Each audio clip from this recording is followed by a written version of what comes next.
America super currency డాలర్కు రోజులు దగ్గర పడ్డాయా? గ్లోబల్ ట్రేడ్లో దశాబ్దాలుగా సాగుతున్న అగ్రరాజ్యం ఆధిపత్యానికి తెరపడే సమయం వచ్చేసిందా అంటే అవుననే ఉంటున్నాయి తాజా అంతర్జాతీయ పరిణామాలు. యుక్రెయిన్ యుద్ధం తర్వాత రష్యాపై అమెరికా విధించిన ఆంక్షలు ఇప్పుడు ఏకంగా ప్రపంచ ఆర్థిక వ్యవస్థ రూపురేఖలనే మార్చేస్తున్నాయి. రష్యన్ బ్యాంకులను గ్లోబల్ ఫైనాన్షియల్ సిస్టమ్ నుంచి కట్ చేసిన అమెరికా డాలర్లలో వాణిజ్యం చేయకుండా ఆంక్షల ఉచ్చు బిగించింది. దీంతో మాస్కో సరికొత్త మాస్టర్ ప్లాన్ కు తెరతీసింది. అమెరికా డాలర్ను పక్కన పెట్టేయడమే కాకుండా ఏకంగా భారత రూపాయితో వ్యాపారం చేయాలంటూ బంగ్లాదేశ్కు రష్యా బిగ్ షాక్ ఇచ్చింది. చైనా ట్రాప్లో పడి అమెరికాను గుడ్డిగా నమ్మే దేశాలకు పుతిన్ సూచన ఏంటి? పుతిన్ రూపాయి వ్యూహం ఎలాంటి ప్రకంపనలు సృష్టిస్తుంది? ఈ మహా ఆధిపత్య పోరులో భారతీయ రూపాయి గ్లోబల్ ట్రేడ్ని ఎలా శాసించబోతుంది? Watch the story. బంగ్లాదేశ్కు వ్లాదిమిర్ పుతిన్ ఇచ్చిన షాక్ ఏంటి? డాలర్ ఆధిపత్యానికి రష్యా బ్రేకులు వేస్తోందా? భారత్ను నమ్మితేనే మేలని మాస్కో చెబుతోందా?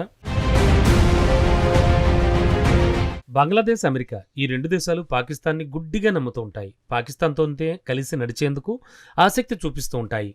పాకిస్తాన్, బంగ్లాదేశ్ ముస్లిం దేశాలు. ఆ రెండు దేశాలు సాంస్కృతికంగా, మతపరంగా కలిసి నడవడానికి ఇదొక కారణం అనుకుందాం. కానీ అమెరికా కథ వేరు.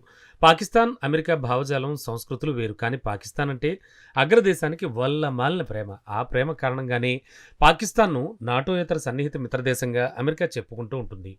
పాశ్చాత్య దేశాలకు మాత్రమే ఇచ్చే F-16 వంటి యుద్ధ విమానాలను పాకిస్తాన్కు వాషింగ్టన్ ఇచ్చేసింది. నిజానికి వాటినిచ్చింది ఉగ్రవాదం నిర్మూలనకు. పాకిస్తాన్ మాత్రం F-16 యుద్ధ విమానాలను భారత్పై ఎక్కుపెడుతోంది. ఇది వేరే కథ. అసలు పాకిస్తాన్పై అమెరికా ఇంట్రెస్ట్ చూపించడానికి కారణం చైనా ఉగ్రదేశంలో డ్రాగన్ కంట్రీ పాతుకుపోతోందని అమెరికా అనుమానం. ఇక్కడ చైనా పాగా వేస్తే వ్యూహాత్మకంగా తమకు నష్టమని అమెరికా భయపడుతోంది. నిజానికి పాకిస్తాన్లో కమ్యూనిస్ట్ కంట్రీ ఈనాడో పాతుకుపోయింది. భారత్నేదో చేయాలన్న ఆరాటంతో డేంజరస్ డ్రాగన్తో పాకిస్తాన్ ఐరన్ బ్రదర్ బంధాన్ని ఏర్పరచుకుంది. ఇప్పుడు పాకిస్తాన్ దారిలో బంగ్లాదేశ్ నడుస్తోందన్నమాట. చైనాతో అంట కాగేందుకు ఆరాటపడుతోంది. భారత్కు వ్యతిరేకంగా అడుగులు వేస్తోంది. పాకిస్తాన్ సంగతి పక్కన పెడితే బంగ్లాదేశ్, అమెరికాకు కలిసి రష్యా అధ్యక్షుడు వ్లాదిమిర్ పుతిన్ భారీ షాక్ ఇచ్చాడు. పాకిస్తాన్, చైనా అమెరికాను కాదని భారత్తో కలిసి నడవాలని పరోక్షంగా బంగ్లాదేశ్కు పుతిన్ హితవు పలికాడు. నమ్మకమైన మిత్రదేశం భారతే అని మరోసారి రష్యా అధ్యక్షుడు ప్రపంచానికి సందేశం ఇచ్చాడు. అసలు బంగ్లాదేశ్, అమెరికాకు పుతిన్ ఇచ్చిన షాక్ ఏంటి? దాని గురించి తెలుసుకునే ముందు రష్యాపై ఉన్న ఆంక్షలను తెలుసుకోవాల్సి ఉంటుంది. ఉక్రెయిన్ యుద్ధం మొదలైన తర్వాత రష్యాపై అమెరికా, యూరోప్ దేశాలు భారీగా ఆంక్షలు విధించాయి. ఈ ఆంక్షలు ఇప్పుడు మరింత తీవ్రతరం చేస్తున్నాయి. ఇందులో భాగంగా రష్యా వాణిజ్యాన్ని డాలర్లలో చేయకుండా అమెరికా, యూరోప్ నిషేధించాయి. సాధారణంగా అంతర్జాతీయ వాణిజ్యానికి డాలర్ను అసలైన కరెన్సీగా ప్రపంచ దేశాలు వినియోగిస్తున్నాయి. ఒక దేశానికి మరొక దేశం బిల్లులను డాలర్లలో చెల్లించేందుకు స్విఫ్ట్ అనే గ్లోబల్ ఫైనాన్షియల్ సిస్టమ్ను వినియోగిస్తూ ఉంటాయి. ఈ పేమెంట్ సిస్టమ్ను రష్యా వినియోగించకుండా పశ్చిమ దేశాలు బ్లాక్ చేశాయి. దీంతో రష్యన్ బ్యాంకులకు డాలర్లు రాకుండా అడ్డుకట్టబడింది. రష్యాతో వాణిజ్యం నిర్వహించేందుకు చాలా దేశాలకు ఇబ్బందికరంగా మారింది. ఈ నేపథ్యంలో వాణిజ్యాన్ని కొనసాగించేందుకు మాస్కో ఒక కొత్త మార్గాన్ని అన్వేషిస్తోంది. అయితే ప్రత్యామ్నాయంగా భారత ఆర్థిక వ్యవస్థను రష్యా ఎంచుకుంది. భారత్ను మించిన నమ్మకమైన దేశం లేదని క్రెమ్లిన్ బలంగా నమ్ముతోంది. అందుకే ఇప్పుడు వాణిజ్య బిల్లులను రూపాయల్లో చెల్లించమని ఆయా దేశాలను రష్యా అడుగుతోంది. తాజాగా బంగ్లాదేశ్కు రష్యా రూపాయినే సూచించింది. బంగ్లాదేశ్, రష్యా దేశాల మధ్య వాణిజ్య లావాదేవీలను భారతీయ రూపాయల్లోనే నిర్వహించుకోవాలని మాస్కో కోరుకుంటోంది. నిజానికి బంగ్లాదేశ్కు వేరే ఆప్షన్ అయితే లేదు. రష్యాతో వాణిజ్య చెల్లింపులకు రూపాయిని బంగ్లాదేశ్ వినియోగిస్తే దక్షిణాసియాలో వాణిజ్య ప్రవాహాలను పూర్తిగా మార్చేస్తుంది. ఈ వ్యూహమే అమెరికాను దెబ్బ కొడుతోంది. అంటే ఇక ముందు అమెరికా సూపర్ కరెన్సీ డాలర్లలో బిల్లులను చెల్లించొద్దని ఢాకాకు మాస్కో తేల్చి చెప్పింది. సింపుల్గా చెప్పాలంటే డాలర్ను పక్కన పెట్టే ప్రయత్నాలను మాస్కో తీవ్రతరం చేసింది. నిజానికి బ్రిక్స్ దేశాల కూటమి కొత్త కరెన్సీని వాడాలని రష్యా అధ్యక్షుడు పుతిన్ ఎప్పటి నుంచో కోరుతున్నాడు. అందుకు కారణం డాలర్ కారణంగా అమెరికా చేసే డ్రామాలు, ఆగడాలను భరించలేకపోవడమే. డాలర్ను అడ్డు పెట్టుకుని అగ్రదేశం అమెరికా ఎన్నో కుట్రలు చేస్తోంది. వాటన్నిటికీ చెక్ పెట్టాలంటే డాలర్ ఆధిపత్యం పడిపోవాల్సిందే. నిజానికి ఇప్పటికిప్పుడు డాలర్ ఆధిపత్యాన్ని అడ్డుకోవడం అసాధ్యం. కానీ చిన్న చిన్న అడుగులే తర్వాత మారధానగా మారతాయి. అందుకే అమెరికా డాలర్లకు బదులుగా ద్వైపాక్షిక వాణిజ్య లావాదేవీలను భారతీయ రూపాయల్లోనే జరుపుకోవాలని మాస్కో ప్రతిపాదించినట్లు నివేదికలు వెల్లడిస్తున్నాయి. రష్యా ఈ తరహా ఆలోచన చేయడం సింపుల్. రూపాయల్లో చెల్లింపులతో వాణిజ్యం నిరంతరాయంగా సాగుతుంది. దానికి తోడు చెల్లింపులు సులభంగా సాగుతాయి. ఆంక్షల ప్రభావం పెద్దగా ఉండదు. ఇప్పటికే చైనా, టర్కీ లాంటి దేశాలతో స్థానిక కరెన్సీలతోనే రష్యా వాణిజ్యాన్ని విస్తరించింది. తాజా రూపాయల్లో చెల్లింపు ప్రతిపాదనలపై ఈ ఏడాది జరిగే Bangladesh Russia inter governance commission సమావేశంలో చర్చించనున్నారు. అంతకంటే ముందే ఢాకాలోని అధికారుల దేశ వాదనను, విధి విధానాలను ఖరారు చేయనున్నారు. అయితే ఈ సమావేశంలో కేవలం భవిష్యత్ వాణిజ్య చెల్లింపులతో ఆగిపోవడం లేదు. నిజానికి చెల్లింపులు పెద్ద ఆర్థిక తలనొప్పికి సంబంధించిన అంశాలు.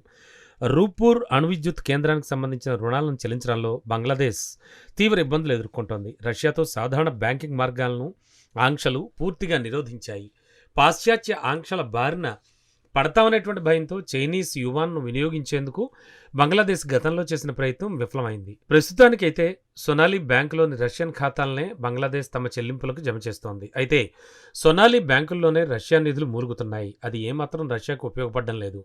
వేల కోట్ల డాలర్ల రుణ నిధులు బంగ్లాలోనే ఉండిపోయాయి. ఇక్కడే బంగ్లాదేశ్ స్మార్ట్గా రష్యాకు ప్రతిపాదనలు చేసింది.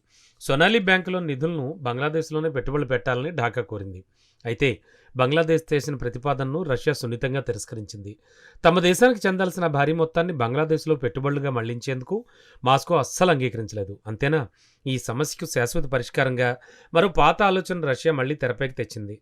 బంగ్లాదేశ్లో ఏకంగా రష్యన్ బ్యాంక్ శాఖను ప్రారంభించాలని మాస్కో గట్టి పట్టుదలతో ఉంది. ఈ ప్రతిపాదనపై ఏళ్ల క్రితమే చర్చలు జరిగిన కార్యరూపం దాల్చలేదు. కానీ ఇప్పుడున్న పరిస్థితుల్లో అది మళ్లీ అత్యంత ప్రాధాన్యం సంతరించుకుంది. కేవలం ఒక వాణిజ్య ఒప్పందానికి పరిమితం కాకుండా గ్లోబల్ ఫైనాన్షియల్ ఆర్డర్ను పూర్తిగా మార్చేసే శక్తి ఈ పరిణామాల వెనుకుంది. ఇక్కడే రష్యా వ్యూహాత్మకంగా భారత్ వైపు మొగ్గు చూపుతోంది. అమెరికా ఆంక్షల ఉచ్చులో చిక్కుకున్న దేశాలకు, చైనా గుప్పిట్లో నలిగిపోతున్న దేశాలకు భారత్ మాత్రమే ఏకైక నమ్మకమైన దిక్సూచి అని రష్యా బలంగా నమ్ముతోంది. బంగ్లాదేశ్ విషయంలో కూడా మాస్కో పరోక్షంగా ఇదే సందేశం ఇస్తోంది. బీజింగ్ ట్రాప్లో పడి విలవిల్లాడొద్దని క్రెమ్లిన్ సంకేతాలిస్తోంది. ఆసియా ప్రాంతాల్లో అగ్రగామిగా ఉన్న భారత్తో ఆర్థిక సంబంధాలను మరింత బలపరుచుకోవడమే మేలని రష్యా నిరూపిస్తోంది. అందుకే బంగ్లాదేశ్తో వాణిజ్యాన్ని భారతీయ రూపాయల్లో నిర్వహించాలని రష్యా కోరింది. ఒక దెబ్బతో రెండు పిట్టలు అన్న మాస్కో పావులు కదుపుతోంది.